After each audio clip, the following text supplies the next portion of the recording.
একদম আজকে আমরা যেটা আলোচনা করব সেটা হচ্ছে আমাদের কাছে অনেকেই চারা নেন। বিশেষ করে নতুন কৃষি উদ্যোক্তা আছেন যারা ভিডিও দেখেন এবং চারা নেন।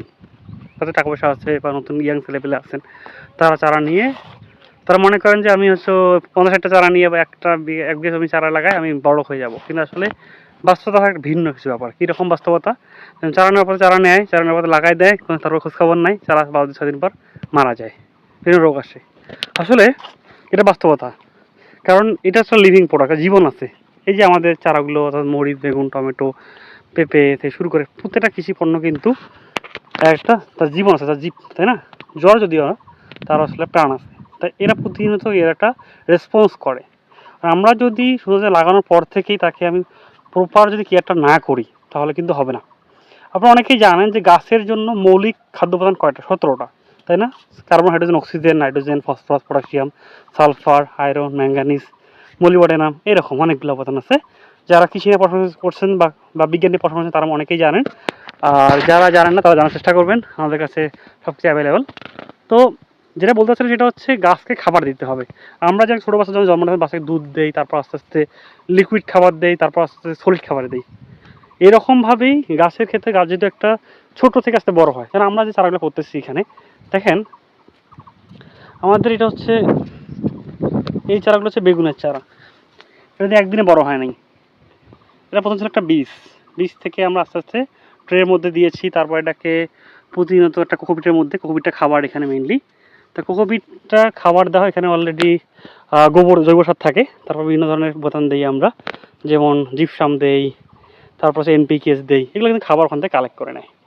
তার প্রতিদিন পানি দিচ্ছি আমরা, রেগুলার সে বড় হচ্ছে।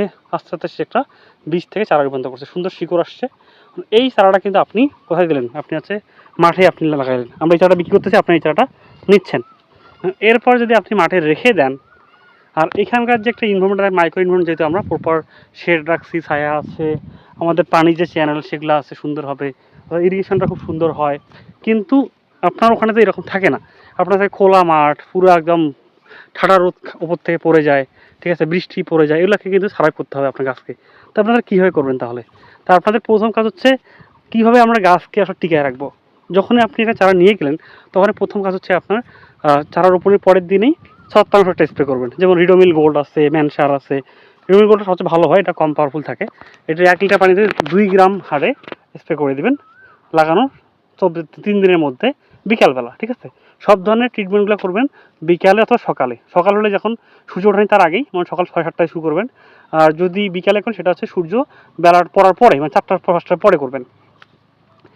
এরপরে আপনি যেটা করবেন, গাছের মধ্যে অবশ্যই খাবার জমি যখন রেডি করবেন অবশ্যই আপনি সারগুলো দিবেন। বেশি করে জৈব সার দিবেন। গোবর আছে, গোবরের মধ্যে যদি আপনি পারেন যে ভার্মি, যেটা কেঁচো দিয়ে সারের ফার্টিলিটি অনেক বেশি বাড়াবেন, উর্বর শক্তি বাড়াবেন, ওই জৈব সার দিবেন। তারপর আপনার কী করতে হবে, জমিতে ইউরিয়া, টিএসপি, এমওপি, এই সারগুলো যেগুলো আছে, তারপর অনেকেই এখন জানেন, যা কৃষিকাজ তারা সবাই জানেন, এই সারগুলো জমির মধ্যে ফার্টিলিটি বৃদ্ধি করবেন, উর্বর শক্তি বৃদ্ধি করবেন। কারণ আপনার জমিতে যদি সার না থাকে, খাবার না থাকে, গাছ কই থেকে খাবার নিবে? গাছের তো একটা জীবন আছে।